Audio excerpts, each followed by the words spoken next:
At this stage, we're ready to apply what we have learned around evaluating EVMS environment. We're going to do that through a workshop. The first part of the workshop today is on environment. Second part tomorrow is going to be on maturity with the same project.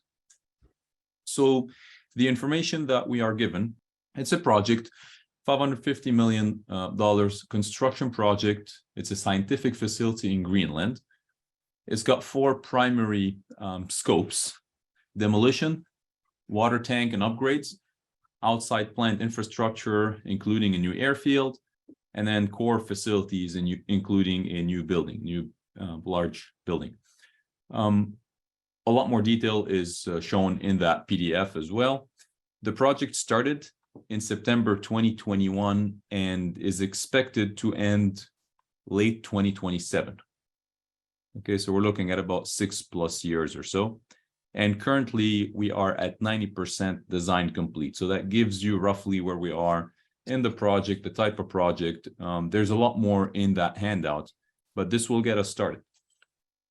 So what is the, what's the status? Well, the customer is going to come in to conduct a formal review in 3 months.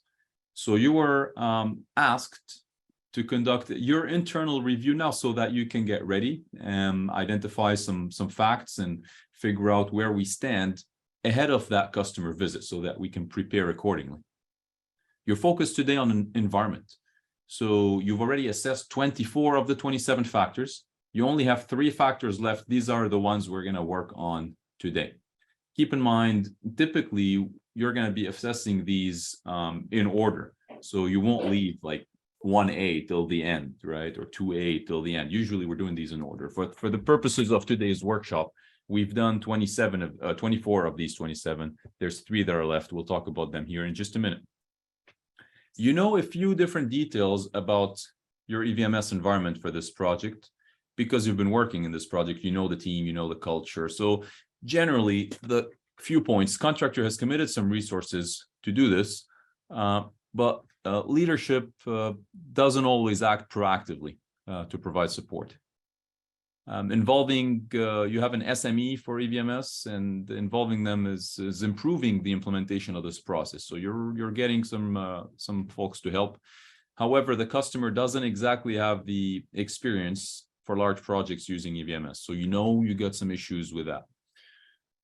The customer's team is not experienced. There's lack of relevant experience, particularly when they're inventing requirements on the go. So they don't have routines, lessons learned, documented processes for the customer side, the local customer. So they're doing things on the go, which is, again, not ideal for a project of this size. And that's your customer. There's no staffing plan in place where the contractor's team is not adequate in size to collaborate with the customer's team and meet the requirements. So you don't have a particular, you're not staffed adequately, nor do you have a plan to do that. There's a lack of SMEs and qualified personnel. You do have one, you need more. In terms of time, the contractor is following the contract and is executing by the cycle time. So you feel that that part is okay. In that PDF, you have even more description about this project. There's a couple pages of that we tried to summarize for you here in a couple slides. And there's also 3 different appendices. Appendix A is the score sheet, the environment score sheet. It looks something like this, where you see that 1B all the way to 1G have been evaluated. You have the scores. You're asked to evaluate 1A, for example. The rest of them will help you because they give you some context as well. The second appendix, Appendix B, has the gaps for these factors that didn't rate very well. 1B, 1C, so on and so forth. You have some gaps that justify the scoring that was provided. And finally, Appendix C has the descriptions of these 3 factors that we are asked to evaluate. The reason we wanted to show this here is so you don't have to open the full PDF, look at all 27 descriptions. So we just pulled from it and put these for you in the appendix. This way you're working with one document today. What are the instructions? What are we asked to work on here? What we're going to be working on is 3 particular questions. The first is, let's apply this IP2M meter, or continue applying it since we started, on the fictitious project provided in this handout. We'd like you to complete your assessment for environment factors 1A, 2B, and 4C. So there's 3 out of 27 that you're going to be working on. The detailed descriptions are provided in the appendix, particularly Appendix C that we just showed a minute ago. You're asked to discuss this case and decide on the rating for each of these factors. You're doing that rating in group as a consensus, which is not how we typically would recommend it, right? This rating usually is going to be individual, but these individual ratings in general is a rating for a project you're ingrained in, you're usually have been working in for months, perhaps years. In this particular case, this is a new set, so we'd like you to actually discuss these. So we're changing the rules of the game here a little bit. Second, once you've assessed 1A, 2B, and 4C, you can calculate the project's total environment score. So you can do the math, add the numbers, and discuss what does this score mean in terms of risk. Realize that we're at about 90% design complete here for this project. What does this environment score tell you? What are some key risks that you have identified? And finally, list the environment factors that you're not comfortable with at all. How would you resolve these issues? What are some next steps? What are some recommendations, corrective actions, and so on and so forth? So these are the 3 things we're asking you to look at.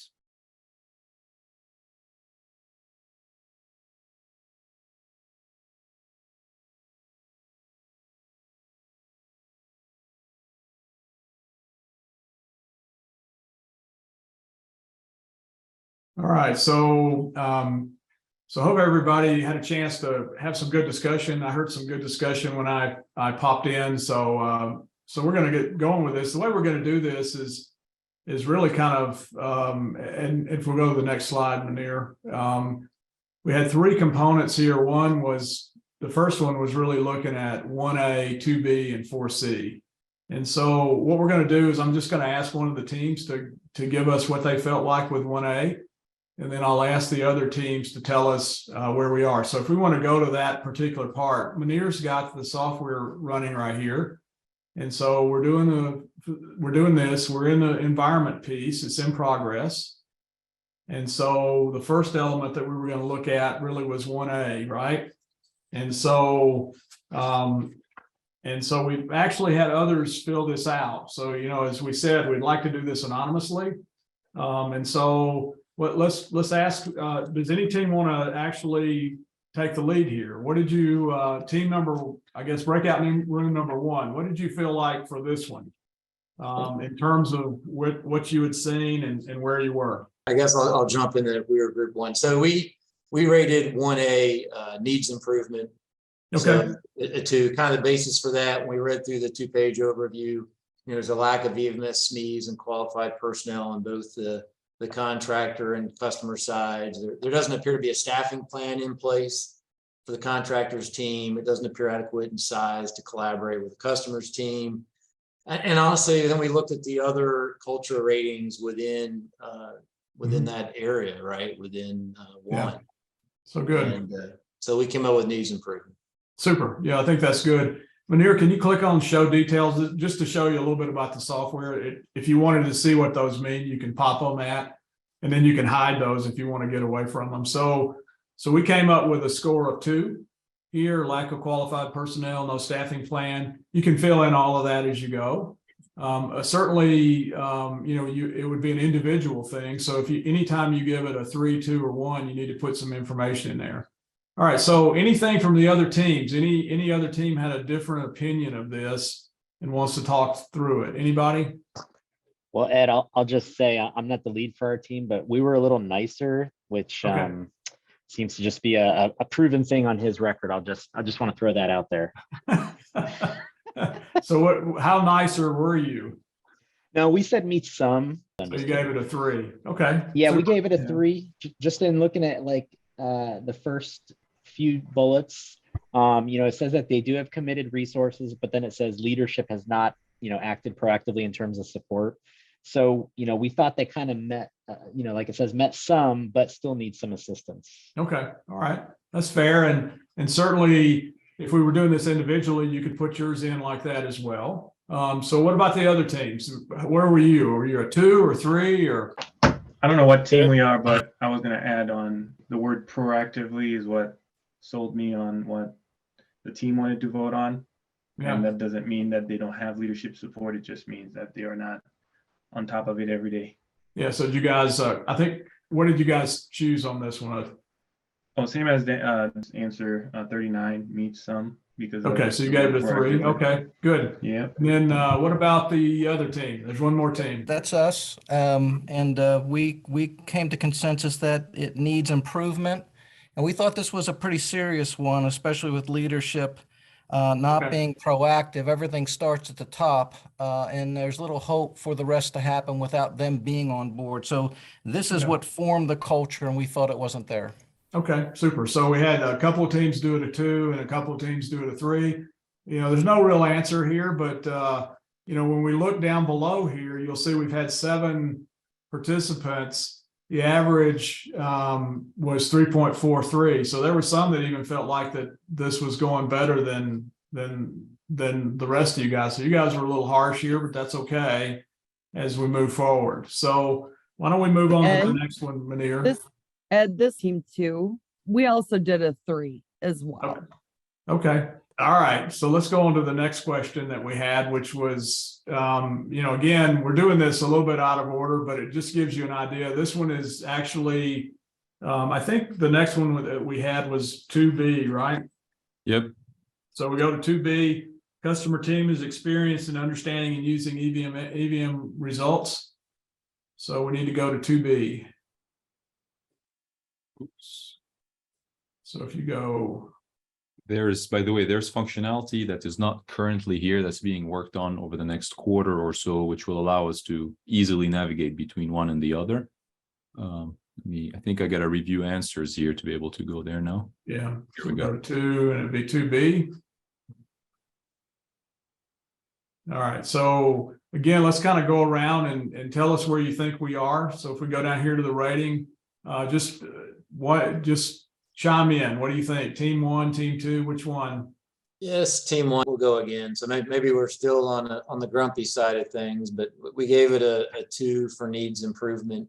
All right. And, you know, the criteria is the customer team experience. I think in the 2-page summary, they come out and say the EVMS team is not very experienced with EVMS, and Yeah. they seem to be inventing requirements on the go. I think anytime you do that, you set yourself up for failure if you're not following your routines and lessons learned. And Okay. they also mentioned that the PM does not have a lot of experience with EVMS. Okay, super. Other team, what do you think? Hey, Ed, That's this not is team 2. Now that I know what team we are, we agree with team 1. That's what we put Okay. needs improvement, and it was on the same basis. Okay, super. Team 3. Yep, 3, we are not acceptable, 0 points. So you gave it a 1. Okay. We felt that there was not the appropriate draw coming from the government from which would help that system operate. Okay, so you gave it a 1. That's pretty harsh there, but that's all right. And then Tough team team. 4. Team 4, what did you think? We give it a 2, same exact reason on team. Okay. So, I mean, if you take those 4 ratings, I mean, you got 3 2s and a 1. I mean, it basically says there's a lot of work to be done here. And that's the whole point, right? Is to figure out kind of where we are. And there was a lot of consensus around these as we went through. So I think this is good. Let's move on to the next one. The last one is, because we really want to get to showing you what all this means. And the last one is, let's see, 4C. 4C. Yep, 4C. Data readily available. Yeah, one of the, as Manir said, one of the functionalities is providing the opportunity to bounce between these. That's in the next version of the software. But basically this, you know, team is adequate in size and composition. So why don't we go down through it again? Team 1, what did you think? You Yeah, guys are harsh. We kept with the theme of needs improvement. It kind of goes back to some of what we've already said, where, you know, they're lacking EVMS SMEs and qualified staff on both sides, and they don't seem to have a staffing plan in place. So those things have got to get corrected. Okay. Team 2, what did you think? Team two confirms needs improvement for the same right. reasons. Super. Team three. Yep, not acceptable. There was not adequate size to Okay. collaborate with the government. All right. So you are harsher. So Just you go not to there. 1. All right. Needs improvement. All right. So everybody was either 2s or 1s as we went through. So obviously there's some improvement needs here for this one as well as we go forward. So, the question really is, what is, and you can see some of the comments from others down here as well. So if we had a team of, 10 or 12 people that were actually doing this, and we had these comments, pretty much is a lot of consensus around, we really need to work on this. We've had a lot of turnover, the attrition issue, we certainly aren't staffed up enough. So we need to really work on this. This is one place where our environment is really suffering as we go. Anyway, so I think the next part, let's just kind of show you where this would be and kind of look at what all this means as we move forward. So you can see that as you go through here, you have a view of the entire category, around what we found as we went through, not just the 4 factors that we looked at. So we can look at people. And so as you go down through here, for instance, 2C through 2F were 4s. So everybody thought they were doing okay. And it's nice to have some areas that we think are in good place. Now, of course, the leadership may not be really good, but at least it's defined. It says effective. Practices here, same thing as we kind of go through here. And overall, what you kind of get is a feel for how the environment is set up for your particular project. So why don't we run through this and then we'll go look at some reporting things as well. And by the way, any questions so far? I mean, we've had, we kind of went through this. Any questions from anything you've seen here? All right, so let's go to the assessment, the overall overarching stuff. Okay. All right, so one of the nice things that comes out of this really is an evaluation of kind of where we are at this point. Now, as you see here, the overarching score is in the low 500s. I think you guys, one of the teams said at 512, it's 539 here, it's somewhere in that range. And that's in the storming phase, right? We certainly have some room for improvement. And you can see to the right here, it tells you what the storming phase is. It really means kind of getting your act together. We've gotten started, we've formed. Now let's get our team and environment set up as we go through here. You can look down below that, the next part down here, and you can see that we have a number of things that are level 5, about 6% of the factors. But the majority are 3s and 2s and some 4s. And so you can kind of see that from a color code perspective. There's certainly things that we have that we can work on, some things that are in good shape, some things that are not good at all. We have some 1s, right? At least one or 2 factors are 1s. So as we kind of move through here, and then look down at the bottom here below this. And so this is by category. And what you can see, this is across all the categories. And so what you can see is it kind of, in general, tells us exactly what we just looked at. So why don't we look at this in just in the first category, culture. So it'll just show the culture things. Again, we're kind of on the edge between the orange and the yellow. So we've got a lot of work to do on this particular project. Let's go back to non-filter. So you can see that we really have very little that doesn't need some form or fashion of work as we move forward. So let's move down to the next one down below this. This is the box and whisker chart that Zach showed in his video. And you can see that the nice thing about this, it kind of tells you the range of answers from the different individuals on the team. For instance, if you look at 1C, it goes from, a 1 to a 4, I guess. So it's a broader level of answers there. with the average being down, around 40% of 5, so around 2 or something like that. So it kind of gives you an idea that perhaps we need to talk about that issue, because some people think it's in good shape. 1D is another one. Some people think we're in good shape, yet some people think we're in poor shape. So maybe the first thing to do is talk about where we really are in those particular issues. Whereas some are much more focused and there's a lot more understanding of what we're doing here. For instance, 1B, there's not a lot of range in the answers. So that's probably a pretty good answer in itself as we move forward. Next, going down a little bit further, you can kind of see how that plays out. Sometimes you'll see it going all the way across. I don't think we have any of those on this one. If we move on forward here, but you can kind of see generally where we're all thinking within the team. Yeah, there's one right there, 4B. One person, at least one person says that we're terrible. And one person says we're beyond great, beyond compliance. So again, there's a discussion factor that might go in there as we were actually looking and figuring out where we would want to move forward as we go as well. Next, move on down one more here. I think and that is do we have where is the, You want to see the tables? the table? Yeah, the table. Right. So up here we have two functions. Graph. One is to show the graphs, and Yeah. one is to We show. have tables, and this is one I showed earlier a little bit. You can see how this actually shows all of the answers. So you can kind of move down through here as we go forward. But, it's what people put in. Manir put some things in that were based on your input. We had some other people put things in. There's no real right answer here, but what you see is kind of a consensus, and many times things pop up that a number of people are concerned about. So it gives you an idea of where we are as we move forward. And then let's look at the graph, the one that has the color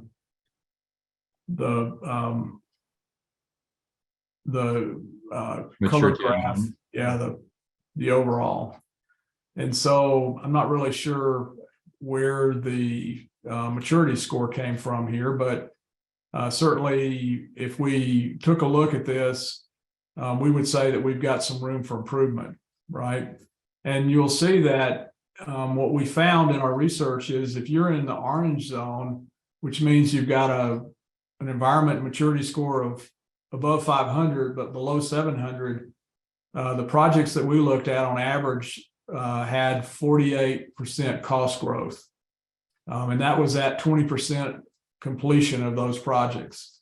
And so that's not really a zone you want to be in and continue into as you move forward with your projects. Whereas if we found that projects that were in the green zone basically were coming in on their targeted budget at 20%. And so it kind of gives you an idea of where you are. It doesn't mean that's the way you're going to be, but it gives you an idea of the group of projects that you're associating with at this particular point in time. So we scored 539 on environment. We would want to start working on trying to address some of those issues as we continue on, as we work through the whole process. I can't remember what's in the general notes thing, Manir. Let's kind of look at that as well. We didn't put any general notes, but we could. Yeah. We could have put some things in here that really we came up with that as we work through the process. And generally you would see some of those things put in by a facilitator. Okay. Any questions in terms of the assessment? So what do you think? Are we doing well? Well, it depends a lot on when you're actually evaluating. At this point in time, perhaps this is very early on. We really haven't addressed this. And so we have lots of room for improvement, but we've got some runway to do that in. If we were doing this and we were midway through execution of the project, I would say you guys are all feeling the pain already, because there's really not, we might be able to fix some things, but maybe it's really hard to fix other things as we go. Any questions on? Go ahead. Our Yes, whole Susan? our whole thought process is when we did those three was the fact that it starts at the top. Yeah. And if they've got issues at the top, both government and contractor, then it's going to filter down through the whole system. Yep. And they really need to get that fixed, whether it's Yep. collaboration, training, anything that they can do to help make sure that the executives are knowledgeable and using it. Yeah, yeah, great comment. And if we look at, I mean, and that's why we didn't know how many factors there would be. It ended up being 27 factors. It's not just one factor, but certain things probably are thematic on your project, right? And, it appeared, if you look through the workshop, and we saw this on this project for this workshop is based on a real assessment we did.